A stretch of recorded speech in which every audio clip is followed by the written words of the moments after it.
এলাকায় কংগ্রেস দলের হয়ে প্রতিযোগিতা করার জন্য সর্বসম্মতিতে তাকে আমরা গ্রহণ করেছি এবং আমাদের এই প্রস্তাব আমরা কলকাতা এবং দিল্লিতে পাঠাবো। তাই এলাকার মানুষ আগামী দিনে আমরা রেজ্জাক ভাইকে দোয়া করবেন, আশীর্বাদ করবেন। আগাম তার জন্য আপনাদের কাছে প্রার্থনা চেয়ে রাখবেন। 2026-এর বিধানসভা ভোটের আগে সিপিএম কংগ্রেস জোটে কি ফাটলো?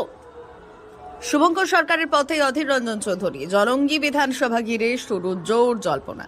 বিজেপি শাসিত রাজ্যে মুর্শিদাবাদ ও বাংলার পরিযায়ী শ্রমিকদের ওপর হামলার প্রতিবাদে পাশাপাশি পশ্চিমবঙ্গে অপরিকল্পিতভাবে এসআইআর প্রক্রিয়ার মাধ্যমে সাধারণ মানুষকে হয়রানি এবং ওয়াকফ সম্পত্তি লুটের অভিযোগে জলঙ্গিতে একটি জনসভা অনুষ্ঠিত হয়।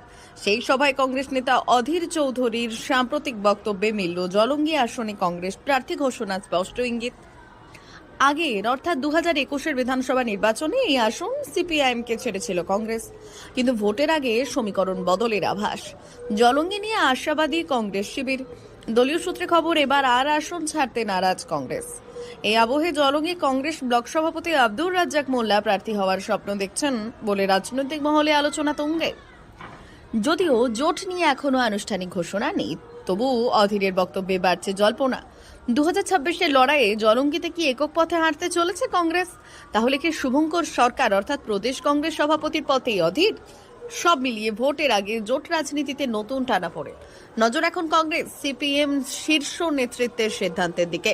সম্প্রতি বারবার দেখা গিয়েছে প্রদেশ কংগ্রেস সভাপতি শুভঙ্কর সরকার একা লড়াইয়ের ডাক দিচ্ছে বহুবার, যদিও সেই কথাকে গুরুত্ব দেয়নি অধীর রঞ্জন চৌধুরী।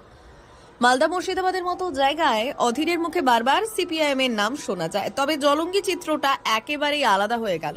সেটা বুধবারের মধ্যে অধীরের বক্তব্যে স্পষ্ট ইঙ্গিতে এবং সম্ভাব্য দাদার প্রতি চরম ভরসা আছে।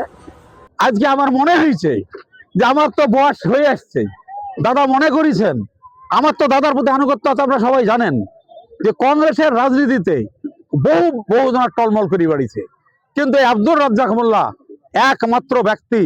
আরো তা আমার সঙ্গীদেরকে নিয়ে আমি আমার কংগ্রেস অবিচল থেকেছি।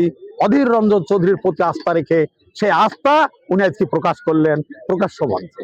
তার জন্য আমি অভিনন্দন জানাই, ধন্যবাদ জানাই। বিষয় হচ্ছে লকডাউনের সময় আপনাকে মানুষের পাশে থাকতে দেখা গিয়েছিল, তারপরে 2021-এর যে নির্বাচন, সেই নির্বাচনে আপনার প্রকাশ্যে একটা নাম আসছিল, সেই সময় হয়নি। এবারও কি সেরকম কোনো সম্ভাবনা কিছু ঘটলে? জানি না। আজকে আমার নেতা প্রকাশ সেখানে মানুষকে বলেছে, নেতার আস্থা জনগণের প্রতি আছে। এখন জোট হবে কি হবে না সেটা গল্প না। উনি কংগ্রেস প্রার্থী হিসাবে আমি এখানে, আপনার সবাই শুনলেন, আমার তো বলার অপেক্ষা রাখে না। আমি এটা মুখে থেকে তো কিছু বলবো না। এটা আমি আত্মবিশ্বাসী, জলঙ্গির মানুষের প্রতি আমার বিশ্বাস আছে, আমার নেতৃত্বের প্রতি বিশ্বাস আছে, সর্বময় কর্তা অধীর রঞ্জন চৌধুরীর প্রতি আমার বিশ্বাস আছে।